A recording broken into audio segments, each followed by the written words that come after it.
செந்தில் பாலாஜினா ஞாபகம் வருது என்ன? இப்படி ட்ரேட் மார்க் உள்ளவர், ஐஎஸ்ஐ முத்திரை பதித்தவர் யாரு? எதுல பதிச்சாரு? 10 ரூபாயில ஐஎஸ்ஐ பதிச்சுட்டார். 10 ரூபாயில ஐஎஸ்ஐ முத்திரை பதித்தவர். அவரை புகழ்றார். என்னை விட உங்களுக்கு அதிகமா தெரியுது.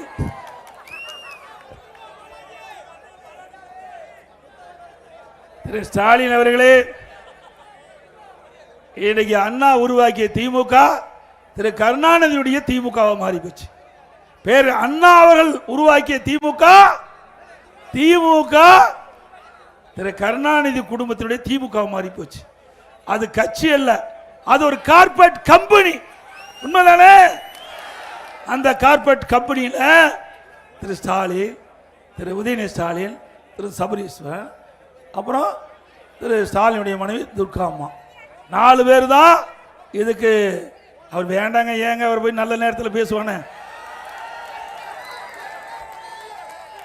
அதனால நல்ல காரம் நாம் இன்னைக்கு தேர்தல் பிரச்சாரம் பண்ணிட்டு இருக்கிறோம். இன்னைக்கு பங்குனி உத்திரம், அருமையான நாள். இந்த நாளில் விராலிமலை முருகன் தானே, அதெல்லாம் ஆண்டவன் பார்த்துக்குவா. தாங்க வேல் காட்டுறாங்க பாரு. அற்புதமான நாளில் புதுக்கோட்டையில் நான் பேசிட்டு இருக்கிறேன். அதெல்லாம் இறைவன் பார்த்துக் கொள்வார். யாரெல்லாம் பி டீம் என்பது தெரிஞ்சு போய்விட்டது. பூனைக்குட்டி இன்றைக்கு யாரெல்லாம் இந்த இயக்கத்திற்கு துரோகம் செய்தால் அவருடைய அடையாளம் காணப்பட்டு விட்டது. அதனால அதை பற்றி பேச வேண்டியதில்லை, லீவ் இட்.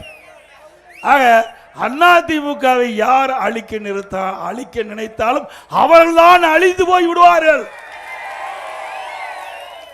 பொன்மனச்செம்மல் புரட்சி தலைவர் எம்ஜிஆர் தோற்றுவித்த கட்சி அதிமுக கட்சி.